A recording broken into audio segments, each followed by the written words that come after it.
seconds, someone is diagnosed with diabetes. Since 1991, Tour to Cure and Step Out's fundraising efforts have supported advancements in diabetes research, provided education programming, and ensured that we can advocate for the more than 34 million Americans living with diabetes. Because of your support, we have accomplished so much together in the past 30 years, starting with the first diabetes cost reduction bill in Wisconsin in 1991. Since then, we've been able to pass similar bills in 45 states. We continued to ride and walk through the 90s, earning more advocacy wins along the way. In 1999, Virginia was the first state to pass the Safe at School bill to help make sure students receive proper diabetes care and are safe at school. Fast forward to the 2000s. As our events grew, so did our milestones. Starting with a bill in 2003, we supported bills throughout the 2000s that brought an end to discrimination against insulin-dependent commercial drivers and pilots. In 2013, we launched Pathway to Stop Diabetes, a bold, innovative initiative to find a new generation of brilliant scientists at the peak of their creativity. Then, provide them with the freedom, autonomy, and financial and professional resources to set them on the road to breakthrough discoveries. Then in 2018, we launched our Diabetes Food Hub, an online nutrition platform with recipes helping people with diabetes form healthier eating plans. And while these are just some of the milestones, each of them would not be possible without you. In fact, because of you and the millions of participants, sponsors, and volunteers, we've been able to raise over $500 million through Tour to Cure or Step Out since 1991. So thank you for your support through the years, and now we set our eyes on the future, with a goal to participate by standing, walking, and riding side by side as we stay vigorous in our fight to achieve our vision of a life free of diabetes and all its burdens. We are connected for life.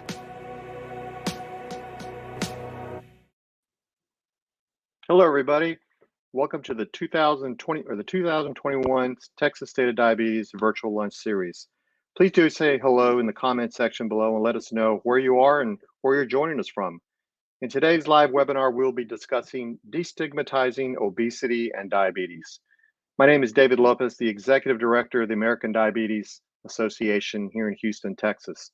Our intent today is to bring together industry leaders, healthcare providers, innovative technology creators, and community members from across the state to share insights and find solutions to help people living with diabetes to thrive. Panel discussions aim to affect positive change and health for people living with diabetes and their families and in underserved communities. Together, we will address, explore, and inspire innovative solutions and resources that can be used to engage the community in diabetes management, prevention, and overall health and wellness. A special shout out thank you to our sponsors, Humana and the McGovern Medical School at UT Health, the Department of OBGYN. Now we'd like to introduce a special message from Dr. Bob Gabbay, the Chief Scientific and Medical Officer for the American Diabetes Association. Hello, everyone. Welcome to the virtual State of Diabetes 2021. My name is Bob Gabbay. I'm the Chief Scientific and Medical Officer for the American Diabetes Association, sometimes known as Dr. Bob. And it is my pleasure to welcome you to our program today. Diabetes continues to be an incredible public health problem. Literally, there are 34 million people with diabetes, 88 million people with prediabetes. The vast majority of them don't even know they have prediabetes.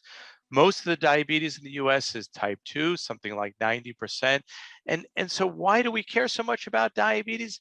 Because it continues to be the leading cause of blindness, kidney failure, amputations, heart disease, stroke, so many devastating complications that can occur from the disease. The good news is that we can do something about all that, and that's why we're here today. The State of Diabetes aims to bring positive change, to educate us all, to share ideas, to problem solve, to figure out how do we make a dent in diabetes together. So, we've come to realize that to really solve the problems around diabetes, no one organization is going to do that alone. It's really going to be working together. Together, we can tackle this issue. So the state of diabetes is centered around the work we're doing at the American Diabetes Association around health equity. Why health equity? Well, the pandemic has shown a bright light on the incredible health disparities that exist in our society. And in many ways, diabetes is the poster child for that. Black Americans are twice as likely to develop diabetes. Black Americans are 3 times as likely to have an amputation. People of color are more likely to live in poverty, and poverty leads to significantly worse diabetes outcomes. So our State of Diabetes program is centered around our 5 pillars. What are those 5 pillars that we think if we address, we can deal with the health inequities that exist?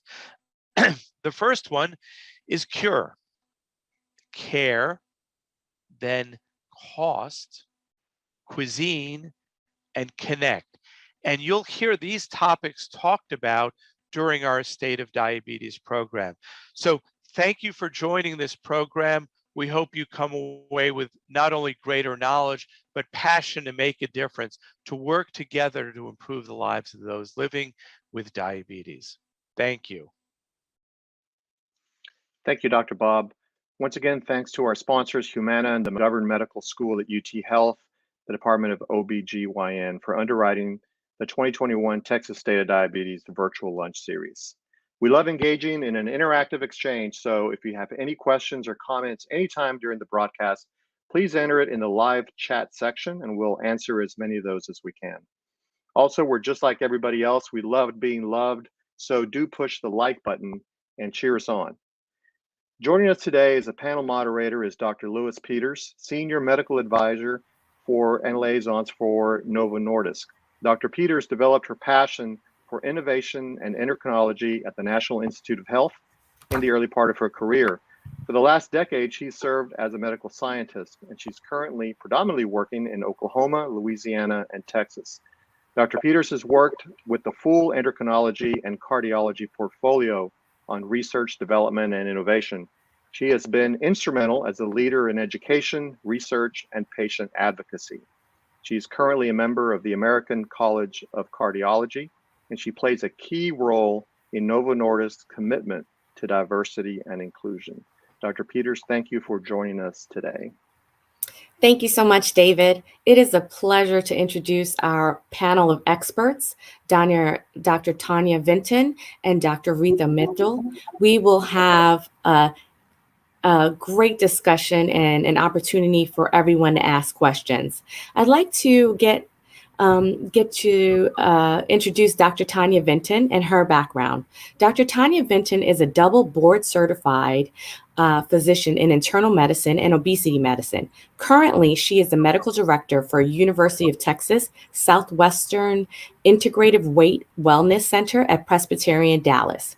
In this multidisciplinary metabolic and obesity treatment center, Dr. Vinton works to tailor plans for patients with a team of specialists. She was previously the medical director for the Nutrition and Weight Management Program at Baylor University Medical Center in Dallas from 2016 to 2021. She is the president and founder of the Dallas Obesity Society and a member of OMA and TOS. Dr. Vinton received her undergraduate degree in biology and her medical degree from University of Texas at Austin. And we would love to hear more of her expertise as we listen to her presentation. I'd like to give you a little bit more detail about our other panelists, and you'll have the opportunity after Dr. Vinton's presentation to ask her questions. Dr. Richa Mittal. She is the founder and medical director of Radiant Health Weight Loss and Wellness, a direct care model membership-based obesity and lifestyle medicine practice in the Dallas-Fort Worth area. She's currently the vice president of the Dallas Obesity Society. As a diplomat in the boards of obesity and lifestyle medicine, she treats obesity and metabolic syndrome to address the root cause of many chronic health conditions like type 2 diabetes, fatty liver disease, and heart disease, just to name a few. She is in the process of obtaining a certification in culinary medicine through the Harvard Institute of Lifestyle Medicine Chef Coaching Program. I myself would like to hear a little bit more about that. She offers educational sessions and culinary coaching for corporate wellness, community events, and implements such coaching with her patient's treatment plan. Through her blog and her social media content, she educates on how to optimize weight and metabolic health by sharing information of evidence-based treatment on obesity, practical ways to practice a healthy lifestyle, and how to implement a plant-based dietary approach. So I'd like to turn it over at this time to Dr. Vinton to help us destigmatize obesity.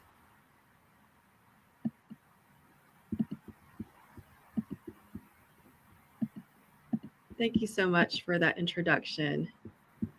So hello, everyone. I'm Dr. Tonia Vinton. I'm so honored to have this opportunity to speak today on obesity and weight bias. And before we get to our panel discussion, I wanted to provide just a little bit of background on weight bias and stigma and how it's greatly affecting the health of our nation.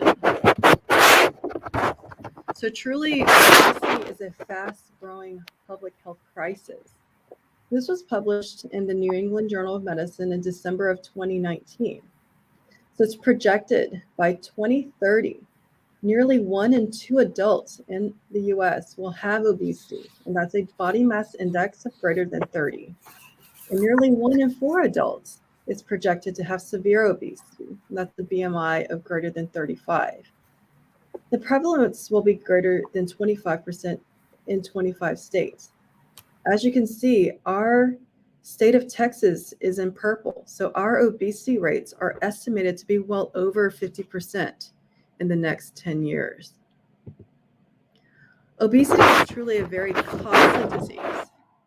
Direct and indirect costs of obesity was more than $427 billion in 2014 and growing. On average, a Medicare beneficiary with obesity costs $2,000 more than a healthy weight beneficiary. Men and women with obesity at age 65 have decreased life expectancy of 1.6 years and 1.4 years, respectively. The National Institutes of Health has reported that obesity and overweight are now the second leading cause of death nationally, with an estimated 300,000 deaths a year. So let's define obesity, stigma, and bias. The World Health Organization states that obesity stigma involves actions against people with obesity that can cause exclusion and marginalization and lead to inequities. So for example, when people with obesity do not receive adequate health care, or when they are discriminated against in the workplace or in educational settings. The Obesity Action Coalition estimates that 20% of US adults have experienced weight bias in healthcare. Now, unfortunately, obesity stigma has long been used as a social tool to discourage unhealthy behaviors and improve health of stigmatized individuals. However, several lines of evidence really discredits this notion.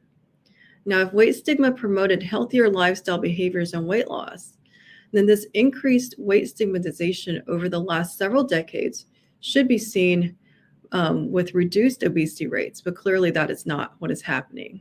In fact, weight discrimination has really increased by 66% over the last 10 years.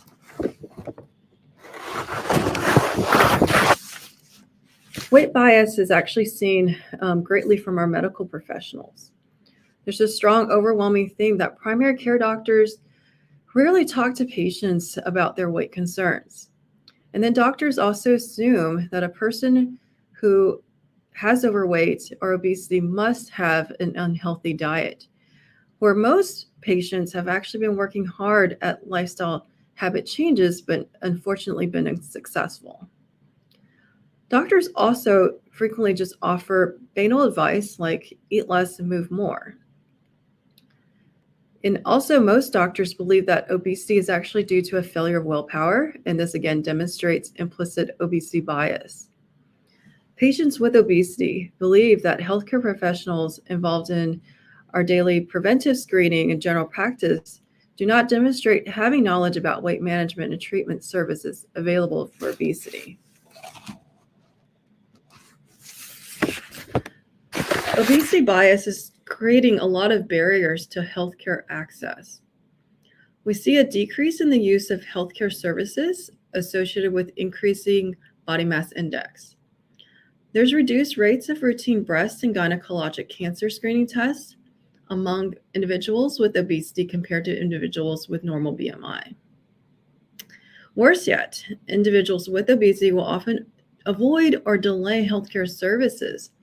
So the development of comorbidities may actually end up going unnoticed, progress in severity, and ultimately becoming much more difficult to treat. Did you know that weight stigma actually drives obesogenic processes? So many individuals find themselves stuck in this vicious cycle of weight stigma and weight gain. And this is because weight stigma can trigger physiological and behavioral changes linked to poor metabolic health and increased weight gain. When they had study participants manipulated to experience weight stigma, what we saw was that their eating would increase, their self-regulation decreased, and their cortisol levels, this is an obesogenic weight-positive hormone, were relatively higher to controls. Surveys also show that experiences with weight stigma correlated with avoidance of exercise. And individuals who perceive that they have been discriminated against due to their weight are roughly 2.5 times more likely to experience mood or anxiety disorders. Even our federal policies demonstrate obesity stigma. So for example, the NIH yearly budgets for cancer, HIV, and digestive diseases are in the billions. But the budget for obesity, which again poses extensive health risks and affects significantly more Americans, pales at $658 million. Currently, Medicare and Texas Medicaid do not cover any anti-obesity medications, so they're denying coverage for a chronic medical disease. Federal and state legislative initiatives related to obesity have also been avoiding the societal and environmental causes of obesity, and instead are working to protect the food and restaurant industry from potential civil injury claims. This was quoted from a congressman. "If you eat too much, you get fat. It's your fault. Don't try to blame somebody else." I hope this brief presentation has helped to broaden your understanding of obesity. The causes of obesity are truly very complex, unique, and multifaceted for every patient.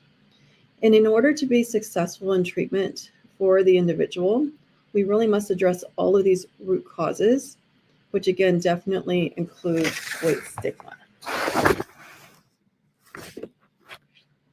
And as we have learned more about the chronic disease processes of obesity, we are learning that obesity is the root cause of many of our medical diseases.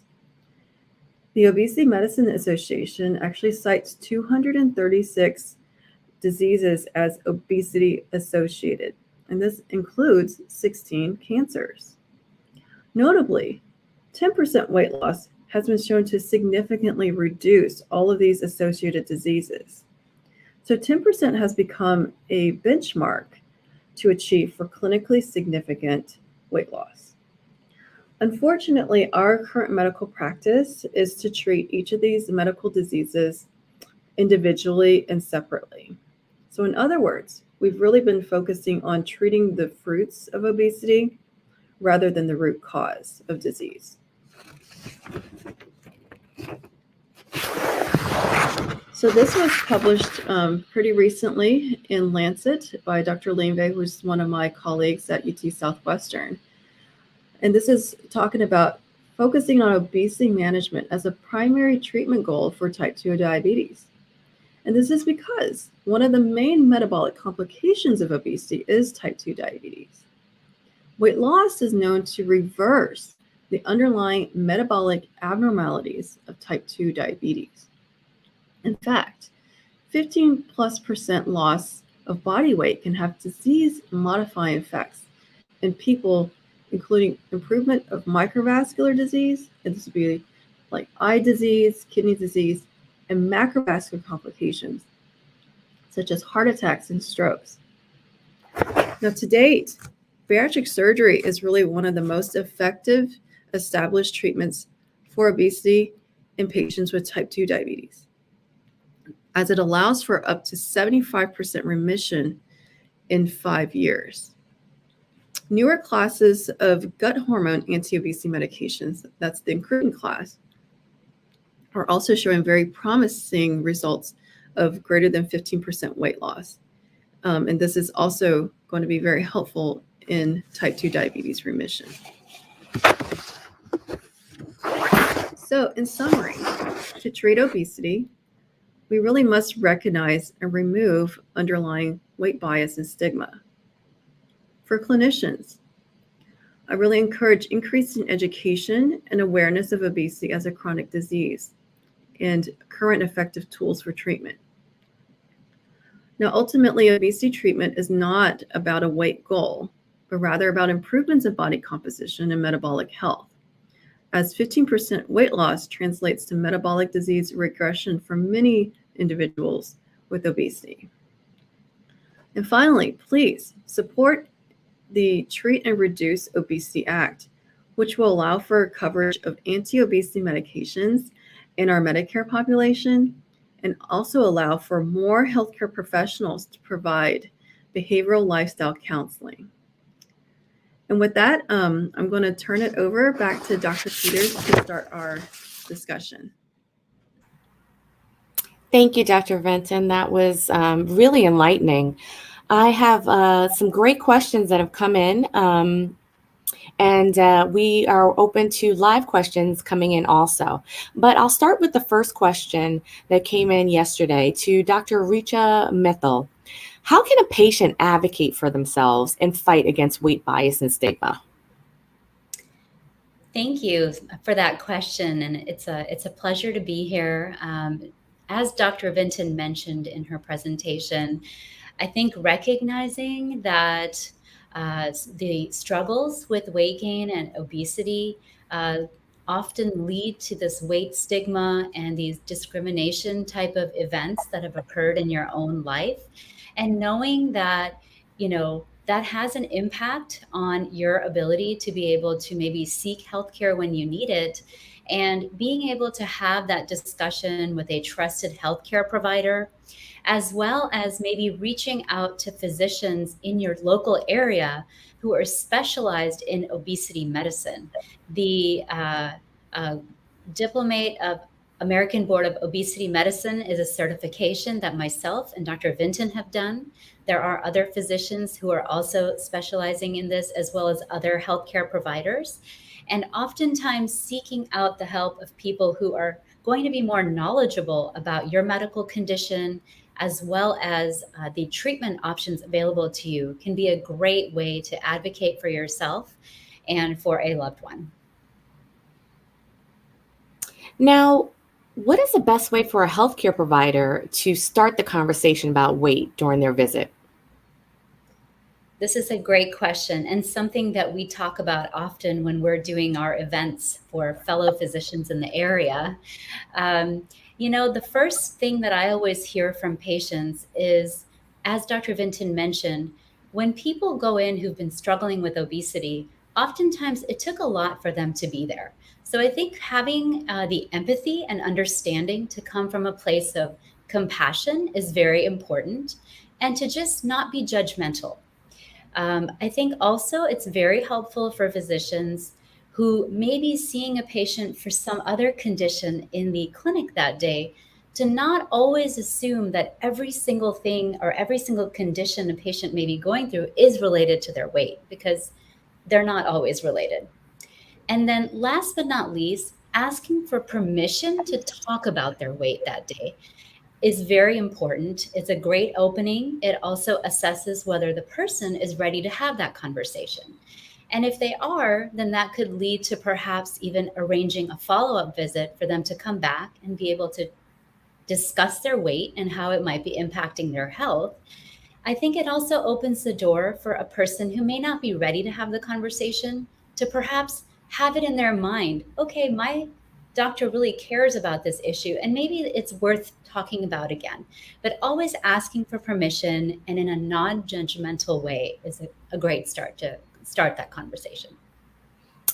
Dr. Mittal, we have another question for you. What is the connection between diabetes and people living with obesity? Yes, so as Dr. Vinton showed in that wonderful diagram that really showed all the different body systems that are affected when people carry excess body weight. And really, when we're talking about obesity, we're talking about excess body fat. And specifically where we carry our body fat also matters in terms of its effect on our metabolic conditions and development of type 2 diabetes.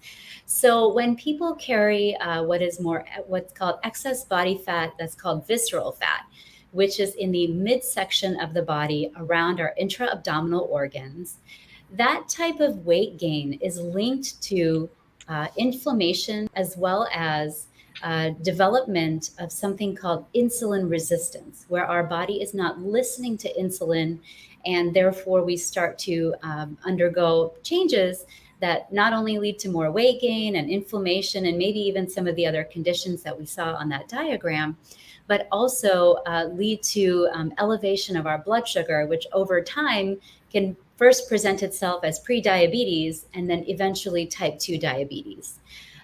Also, for certain ethnicities, body mass index, which is really just looking at weight versus height, does not always adequately assess the risk that a person might have from weight gain. So maybe they're not quite reaching the levels of a body mass index over 30 to be qualified as someone who might be screened and told, you're starting to develop obesity. This process can start earlier. And oftentimes, I discuss this with my patients and on a lot of educational talks that we do, is actually be measuring waist circumference. So that's really the direct link between type 2 diabetes and excess body fat gain is actually that visceral fat, which oftentimes could be hard to measure, but we all have access perhaps to a tape measure. And there are various cutoffs actually based on ethnicity, and what types of cutoffs lead to an increased risk is a very useful tool, not only for people to know, but for fellow clinicians to know, because oftentimes that might be getting missed and we could be missing people who could benefit from our advice and guidance to help prevent that diabetes down the line. Thank you, Dr. Mittal. I have a question that came in for you, Dr. Vinton.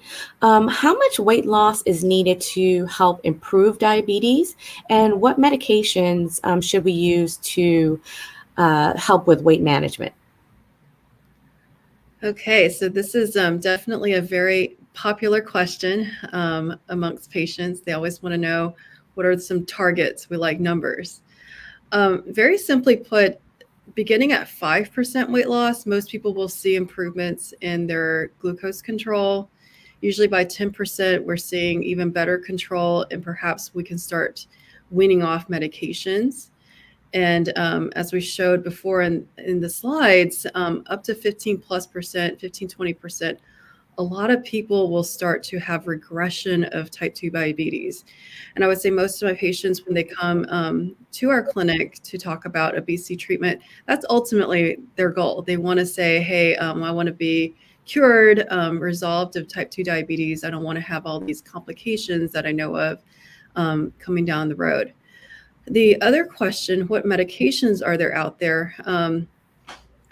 I guess in short, all of the medications that we have for obesity treatment that are FDA approved can also be used in type 2 diabetes. I would say more importantly is kind of matching the patient profile, their phenotype with the types of medications we have, so like phentermine, topiramate, Wellbutrin, naltrexone, liraglutide, semaglutide. These are all FDA approved for obesity. In our diabetes population, though, I like to say, let's just kill two birds with one stone. So we want to use the medications that are targeted for diabetes treatment and weight loss. So that would include metformin, SGLT, and then also the GLP, so the semaglutide, liraglutide class. Again, these medications, especially when used together, can be very powerful for weight loss and glycemic control. Even more importantly, I would say is patients need to be aware that a lot of the older medications that we have for diabetes actually lead to weight gain. And these are the ones that we want to try to steer away from. Okay, so like sulfonylureas, for example, they're very inexpensive, and commonly I would say patients who have less coverage for their diabetes medication may be on those, and they'll find that they have a very, very hard time to lose weight, and they still do not have good glycemic control. So if there's any way for them to discuss that with their physicians about changing over to these other medications that are much more conducive to weight loss and good glycemic control, we definitely want to focus on that.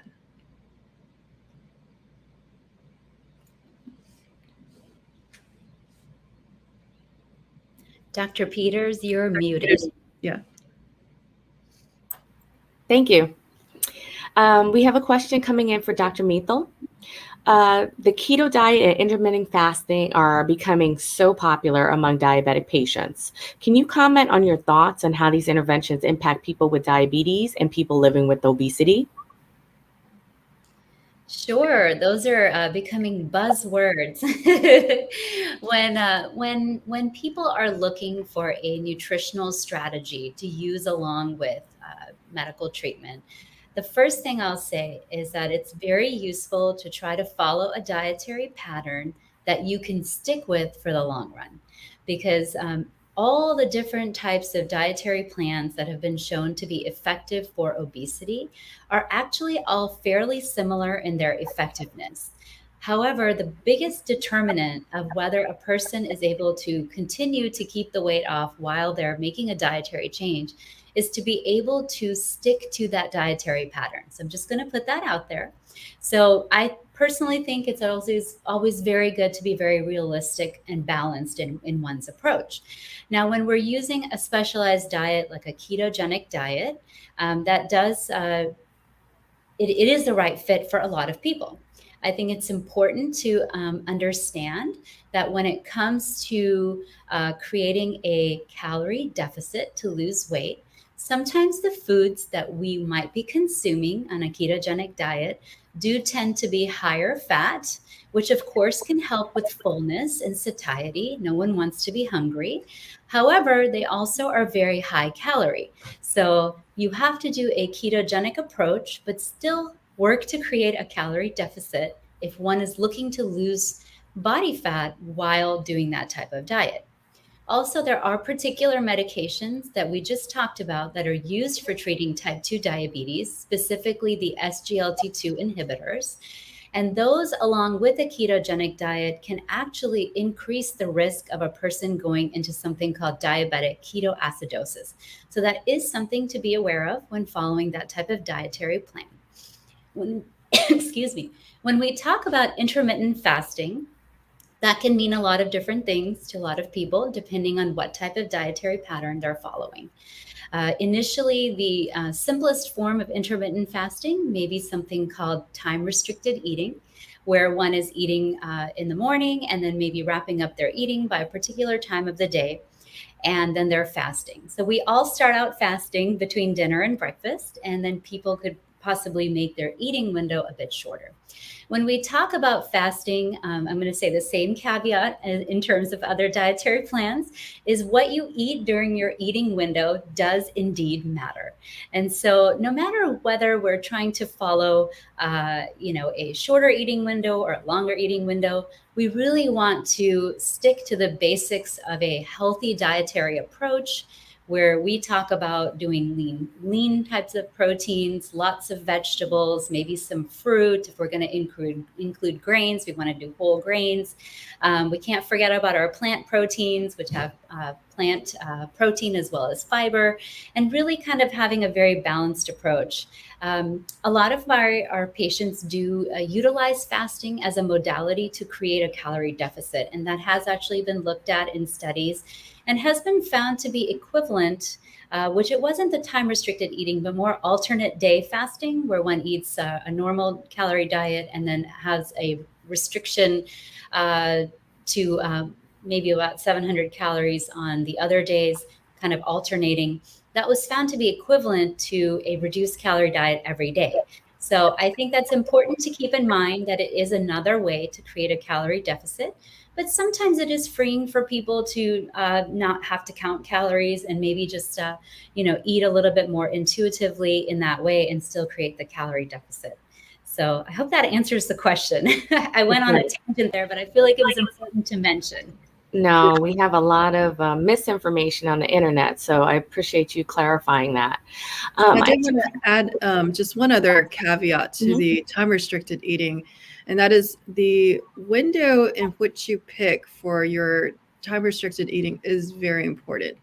Meaning, if you pick your window late, that's also not optimal. So if you pick a 2 p.m. to 11 p.m. window, that is not the same as a 10 a.m. to 6 p.m.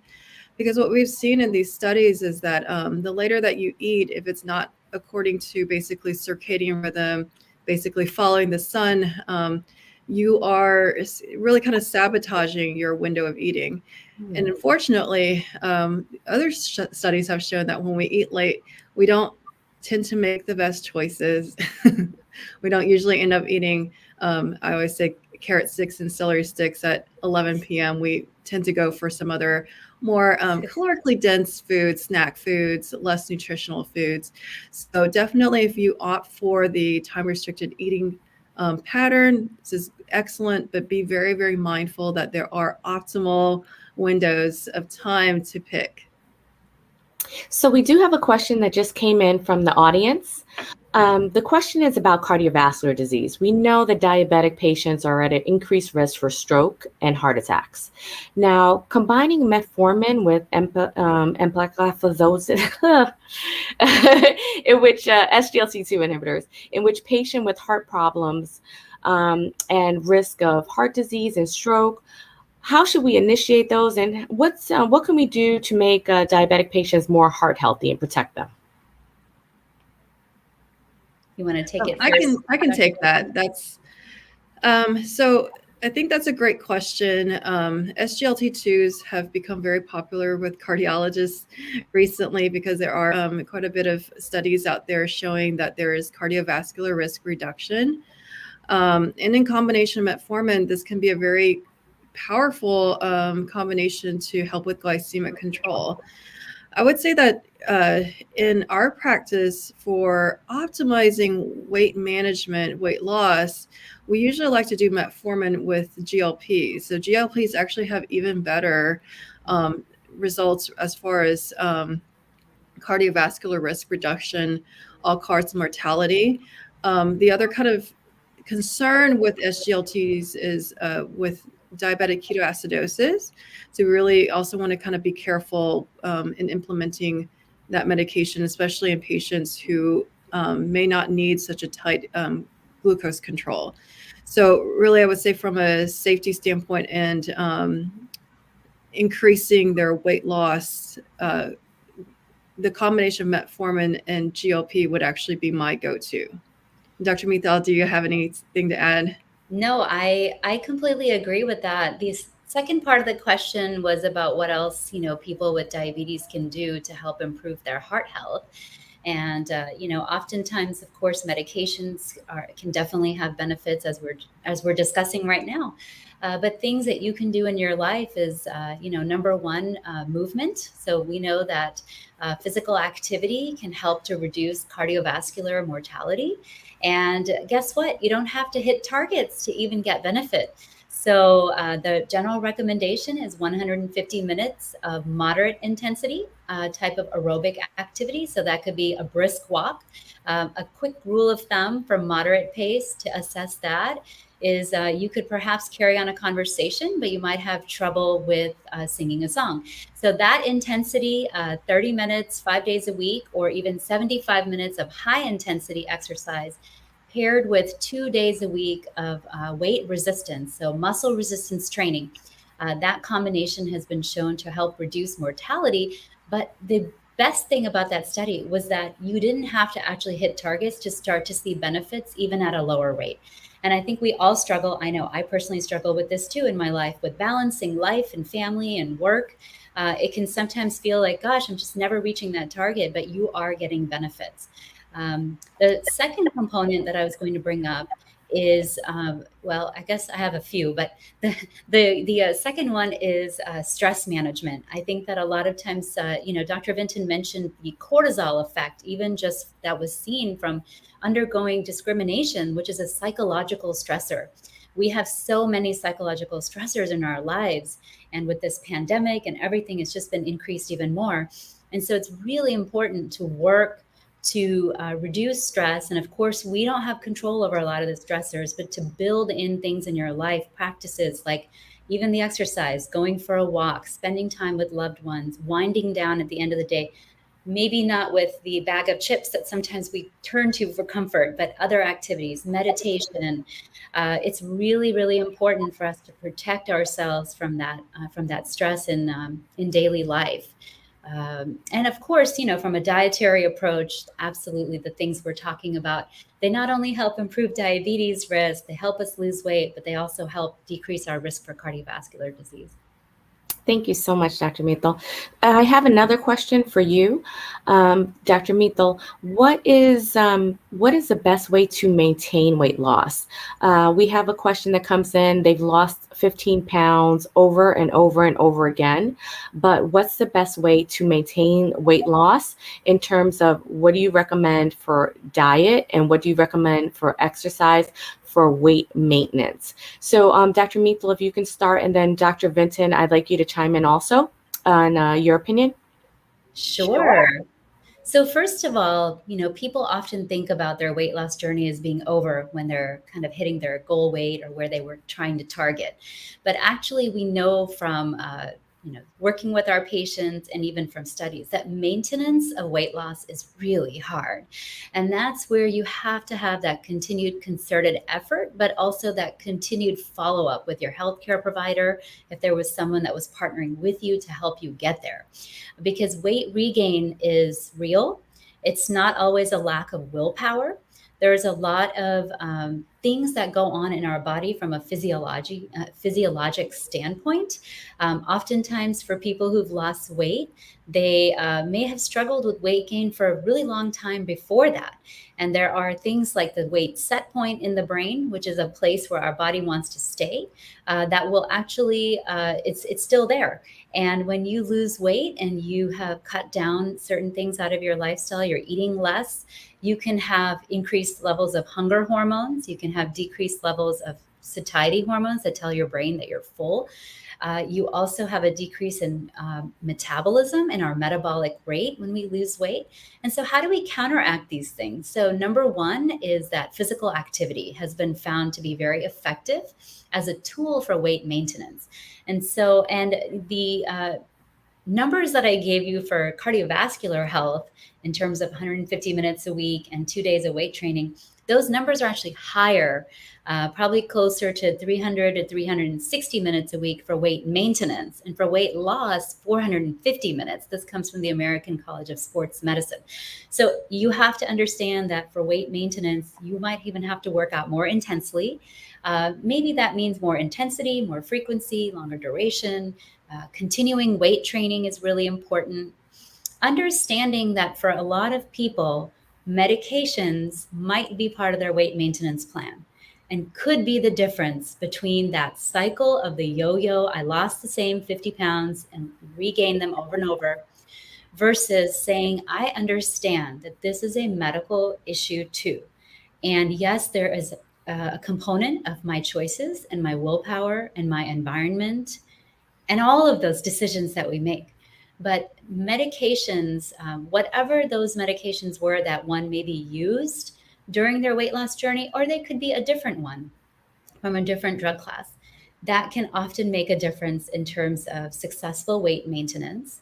We find this even in our patients who have undergone gastric bypass surgery and other types of bariatric procedures for weight loss, that unfortunately weight regain is something that they deal with as well often. And I think it's up to 50%. Is that right, Dr. Vinton, that number? Yeah. Dr. Vinton, you're on mute. Oh, she Yes. nodded yes, I got that. And so that's a huge number that is very important to recognize. And from a nutrition standpoint, I think practicing the dietary habits that got you there is really important. And then that's where I go back to, if you do a very restrictive dietary approach or a very strict approach that really doesn't allow for any indulgences or for any deviation, that's really hard to stick to and pretty much impossible, I think.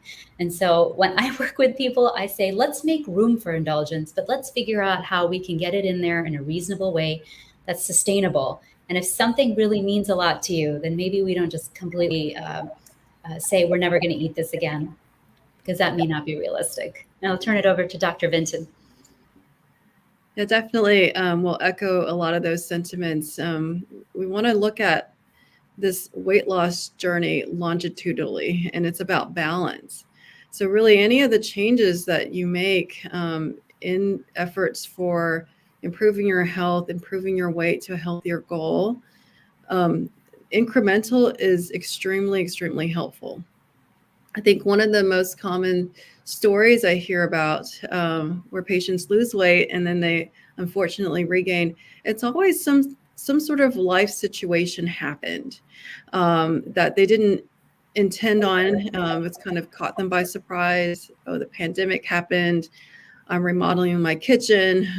My gym closed down. So my previous great habits that were doing so well for me, that helped me achieve wonderful weight loss, these things got stripped away from me. And then I didn't know what to do. And then, of course, inevitably, the weight gain came back. And unfortunately, probably 2 or 3 times faster than how you got them off. And this is a very common story. So I really encourage folks to think of different strategies. So if strategy A isn't going to be possible anymore, then think of strategy B, C, D, E, F. And that means, like, you know, if your usual go-tos for meal planning, meal prepping aren't working because your kitchen is out of commission, then please look for other things. Like, start thinking about ways to have convenient but healthy food options at fast food restaurants, at the grocery store. If your gym has closed down, then you need to search for ways to introduce physical activity back into your life at the same degree of intensity and minutes as you were before. And also to say, again, you know, medications are such an important tool in this long-term journey of obesity treatment and management. And a lot of people like to think, you know, once I get to that goal weight, I'm going to take off the medicine and we're good. Well, that's kind of like saying I take this medication for blood pressure.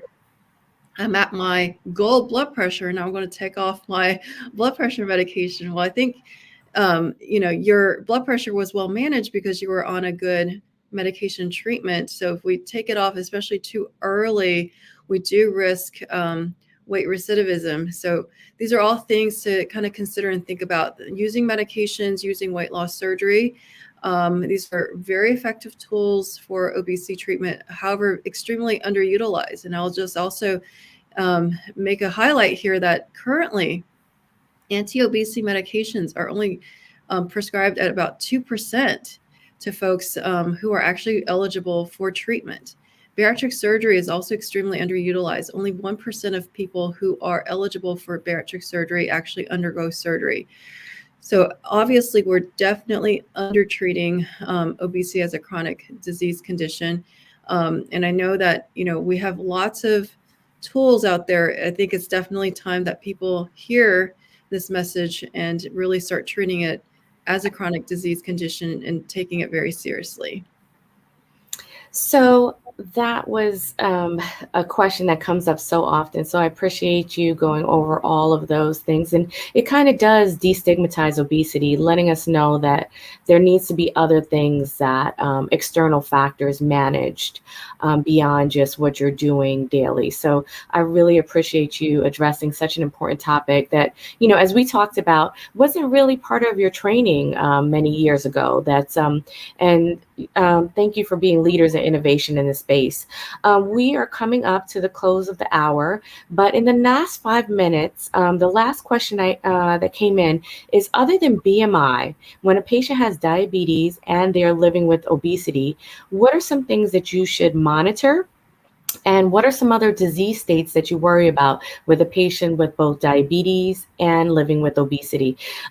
We're coming up to the last 5 minutes, so who wants to take this one? Dr. Mittal or Dr. Vinton? Sure, I can, and I'll let Dr. Vinton chime in too. So to answer the question about the first part of that, I think I addressed it by mentioning waist circumference. So that's a great tool. And to go through a few of the cutoffs, since I didn't earlier, there are ethnicity-based waist circumference targets, and for Caucasian people, it's less than 40 inches for men and less than 36 inches for women. For people of Hispanic and Asian descent, it is less than 36 inches for men and less than 31.5 inches for women. And for Black Americans, it's the same as the Caucasian numbers. And Middle Eastern are also the same as Caucasian numbers. That information can be found online as well if you don't remember it all right now. The other part of it is, other markers. Of course, we worry about cholesterol. We worry about physical fitness. Maybe sometimes that doesn't really get thought of, but in terms of being able to really practice those cardiovascular disease risk reduction habits, those measurements.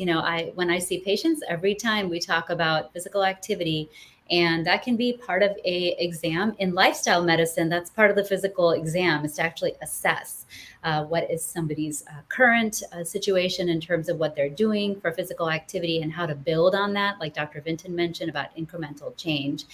And what was the last part of that question? I just wanted to say one thing about it, but I can't remember. Other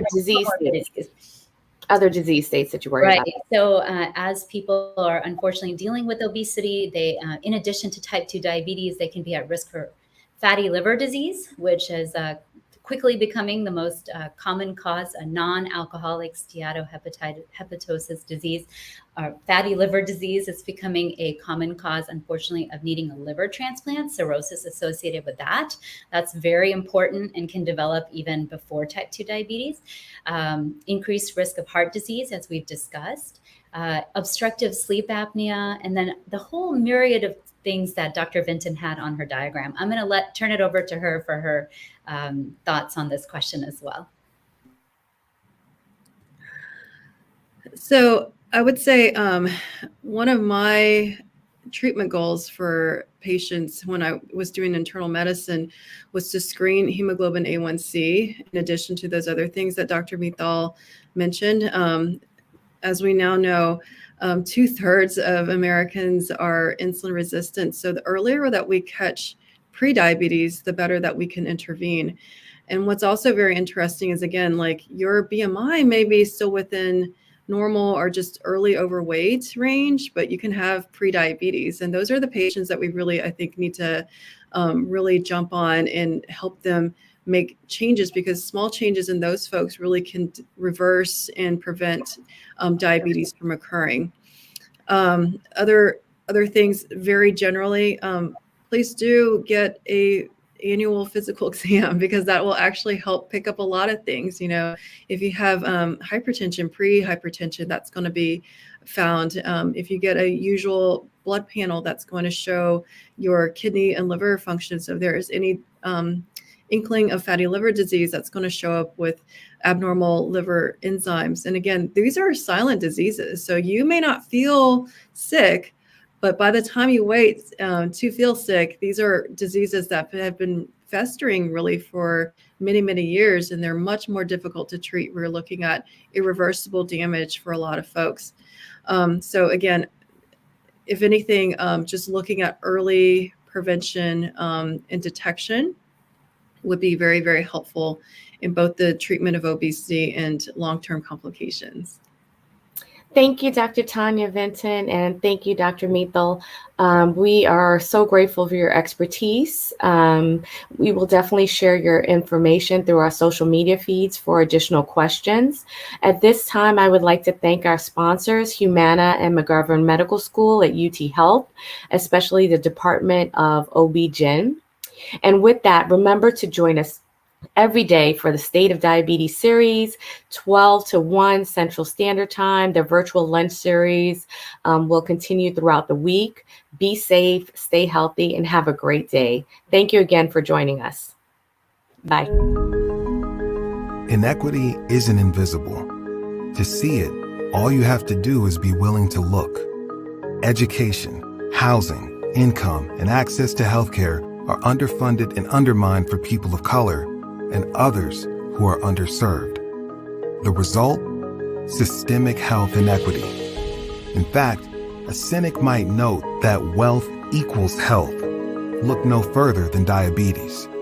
It increases the risk for other serious illnesses, including dying from COVID-19. Diabetes is the bellwether not just for the health of our communities, but also for the health of our healthcare system and the health of our society. The inequity causing diabetes isn't invisible. The burden isn't shared. From those who are most likely to live with diabetes to those most likely to suffer complications, and the Americans most likely to die from it. Confronting the reality of diabetes is confronting the reality of health inequity in America. Inaction is no longer an option. Health equity is a right, not a privilege, no matter your race, income, zip code, age, or gender. It's time to demand health equity now.